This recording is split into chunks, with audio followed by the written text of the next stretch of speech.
Ambition, competence, and discipline got you here. They're also widening the vitality gap. That's what this episode is all about. In episode 2, we named the way the parallel galaxies in your life create an aggregate demand on you. And when their demands come at you, 3 of your most powerful attributes come to the table. Your ambition is the drive to build the life you want. Your competence is your particular blend of intelligence, innate ability, and skills you've developed that makes you the person others depend upon. And your discipline is the force that gets it all done. These 3 have gotten you very far. Ambition is complicated for women in a way it simply isn't for men. You learned early it can cost you. You respond innately to stepping over the line. It's in your language. You qualify your goals and ambitions, what you want, with just, even small things. And because your ambition is not just what lands on your resume. Like, I just wanted to see the painting in the other gallery, or I just meant that we should try something different. That word is an apology. And how often do you use the word run? You say you're going to run to the store, run to pick something up, run to the next meeting. This is telling everyone you're up for fitting into their timeline. I raise these examples of concessions that might sound small to you.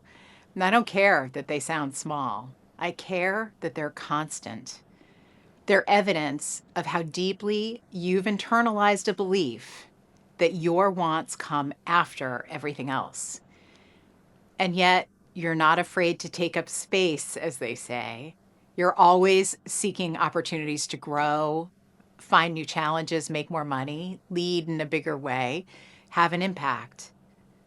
So how do we reconcile these competing perspectives?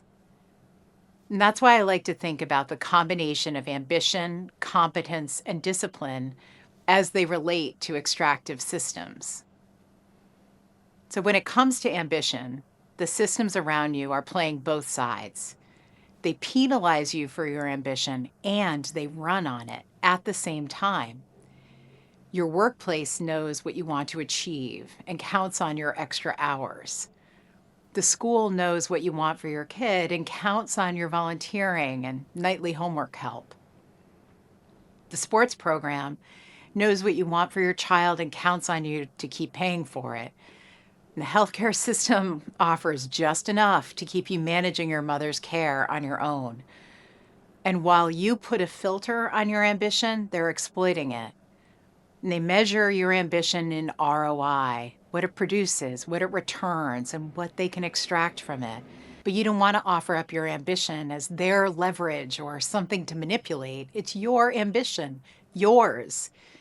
It works to define the life you're building, the career and the relationships and the responsibilities you've chosen and the ones that chose you. But what happens, though, is that your ambition never connects with your vitality reserves. And that's the important missing link.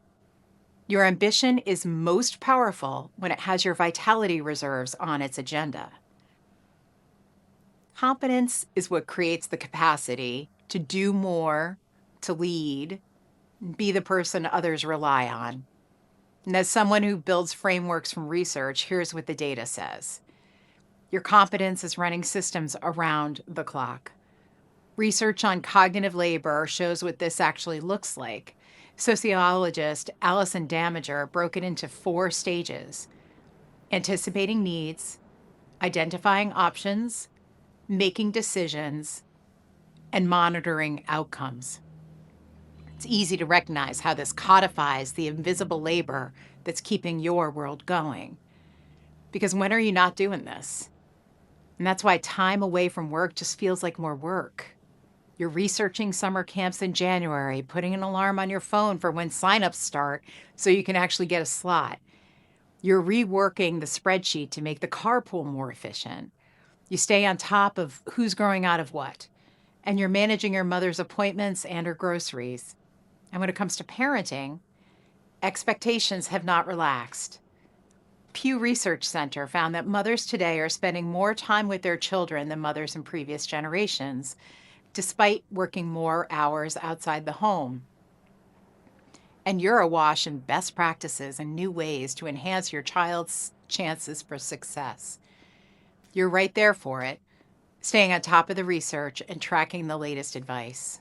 While your competence is directing all of this, discipline keeps everything moving. Your effort is sincere and keeps the show running. Pursuing all of these goals is distracting. It takes a lot out of you. And constantly meeting the call of extractive systems demands makes it easy to miss or override the signals from your vitality reserves. Now, of the three, discipline is most like a reflex. It's behind your impulse to work hard and push through, and it's a value our culture promotes.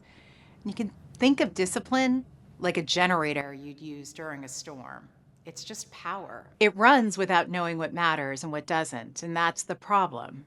A generator is what you use when you don't have a functioning system. It's expensive, exhausting, and unsustainable.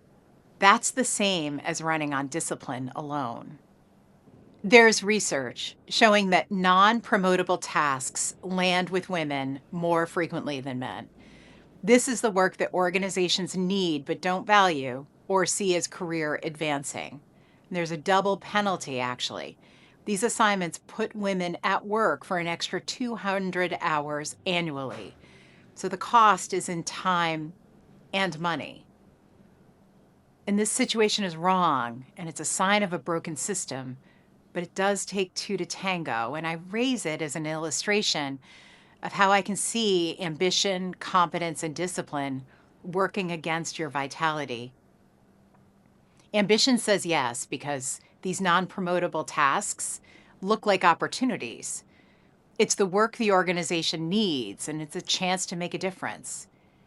Competence says yes because it's a complex problem to solve. Saying no isn't something competence does well anyway. And discipline loves a good assignment and steps up to make it happen. And all the while, your vitality reserves don't get a vote. Ambition, competence, and discipline plow right over them. So as you're building your capacity to understand your vitality reserves and how to work with them, use this question. Just because it needs doing and you can do it, does that mean it's automatically yours to do? As you ask yourself this question, notice how often you can start allowing yourself to say no. Episode 4 takes apart the 3 things you've been handed as answers to what you're feeling. None reaches the actual problem, and that's next. The masterclass is at thefunreset.com.